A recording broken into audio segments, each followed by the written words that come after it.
I'm done with the screaming and saying you're missing it, because I don't think the national media is going to get it.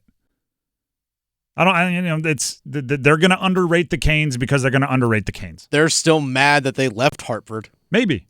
No, I think there is that. Maybe. That's actually legit. Especially for ESPN, right? Because that's all. Yes. That's all Bristol. Very much. Maybe. But my point is, I'm done trying to solve it that way. I'm done going to the rankers. I'm done going to the raters. I'm done going to them and saying, you need to think better of the Canes. It's time to look at the Canes players and give them the old-fashioned coach mantra. It's time to control what you can control.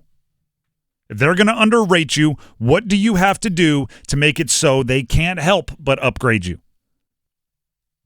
ESPN.com put out a list of the top 100 players in the NHL.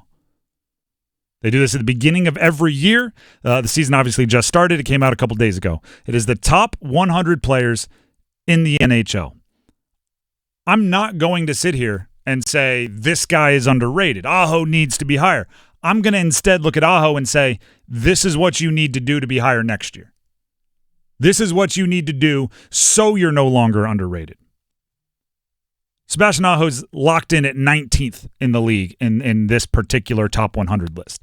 19th. That's higher than it was last year. He had a very good season last year. That makes sense. That shows, right? You do the right things, you're going to get improved. So what does Aho need to do to be top 10?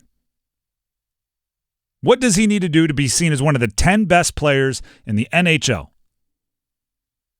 Now, there's, I think, an obvious answer here. 100 points. You get to triple digits, people get really excited. It's just because that's where numbers go from 2 digits to 3 digits, people get really excited. Actually, I think it's something else, though. I think he needs, and for lack of a better term, more Heisman moments. I think he needs more things that'll get played on SportsCenter so people on the West Coast will see it. I think he needs more game winners. I think he needs that quintessential postseason run where it seems like every single elimination game he's putting up 3 points. And he's in the third period. Like, I think he needs more Heisman moments. I'll even go one step further. If Aho was known for, and maybe even the namesake of, something like the Michigan, the lacrosse goal that Svech is known for, even though Svech has pulled it off, a handful of times in his career? 3 times? Not even a handful? A few? But because he's known for it and he tries it, and it's the Svech. If that were Aho, if it were, hey, it's the Aho, he's going for the Michigan, I think Aho might be like 7 spots higher. Because people would know, like, there's a branding element to these lists. The reason why I call it a Heisman moment is people say you can't win the Heisman if there's not that 20-second clip they're going to play at the Heisman ceremony when they give you the trophy that shows how awesome is he. Remember when Lamar Jackson jumped over the guy right at the goal line, landed, and then walked into the end zone? Heisman moment. Remember Johnny Manziel tossing the ball in the air because he almost fumbled it, catching it, scrambling to his left, throwing it across his body to beat Alabama? Heisman moment. Aho needs some of those. What does Jacob Slavin need to do to be top 50? He's locked in at number 96. Again, I'm doing my best not to rant and scream about how that is too low. Criminally underrated. Instead, I'm saying, I'm doing my best not to do that. I agree with you, but I'm not. Instead, I'm saying, what does Slavin have to do so they don't underrate him? Put him in the top 50. ESPN has him 96th. What does he have to do? I actually think this one is obvious, and Dennis, you actually were the first to say it when we were preparing for the show. He needs to score more goals. Yeah, because so many other defensemen in the league, like the Cale Makar, the Quinn Hughes, those other guys, they put up 70 points in a season. To use the Heisman analogy again, it's the equivalent of running like 10 plays on offense if you're a defensive back. Mm-hmm. Just go catch like 2 touchdowns, and then everyone's like, whoa, he's so much more than a defender. So if you're Slavin, just, one time a game, go see if you can't get yours. Score 20 goals, 25 goals, and you'll jump leaps and bounds over other players in lists like this. And now here's the part that I'm doing my best not to yell about. I'm really trying to hold myself to it. Mm-hmm. That's it. That's all the Canes players in the top 100. They have Aho at 19, Slavin at 96, nobody else on the list. So I guess the question for everybody else on the roster isn't like how to level up or get to the next tier. It's how do you make the list at all? What needs to happen this season so next year Seth Jarvis is in the top 100 players? By the rankers, by the analysts going into next season. Again, I think there's an obvious answer here. I think it's probably 40 goals. He had 33 last year. That was tied for 27th. Apparently, you can keep the 27th best goal scorer off the top 100. 40 puts him in the top 15 from a season ago. A top 15 goal scorer gets in the top 100 every time. He was also just outside the top 50 in total points. Literally, if he would have scored one more goal, gotten one more point, he would have been tied for 50th in total points.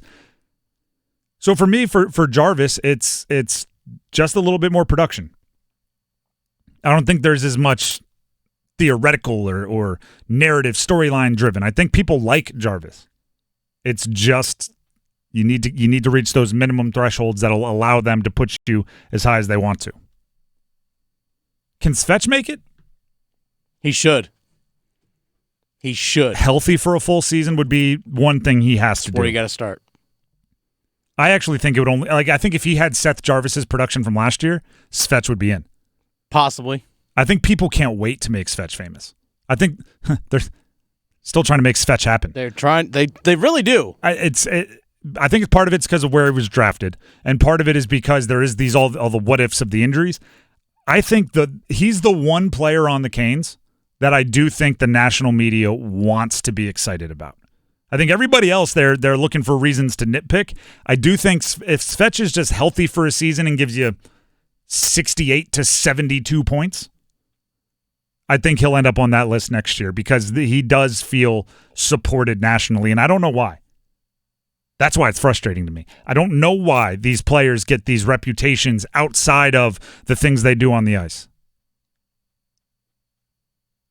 But I think Svech can make it. I think Jarvis can make it. I think, obviously, Aho, with slightly more production and slightly more highlights, can go as high. Part of it, actually, I wanted to make this point about Aho. This will be the last point I make. Another thing that Aho needs to go top 10 is more team success in the postseason. Yeah, a lot of those guys that are rated up there have that. Your best player gets attached to your win-loss end of season record. I say this all the time in football. It's always the quarterback. Quarterback's the only one. It's like, this quarterback is 9-2 as a starter. No one's ever saying this wide receiver is 4-6. But it gets attached to the quarterback in football. In hockey, in basketball, it's always just your best player. Your best player gets to wear around the record. So for Aho to jump probably top 10, he probably does need to make a finals, Stanley Cup finals. For everybody else, you're not really attached to that as much because you're not supposed to be the dude carrying him. But if you want to, go ahead. If Jarvis wants to carry him to the final, Aho might get some of the credit. But hey, team sport.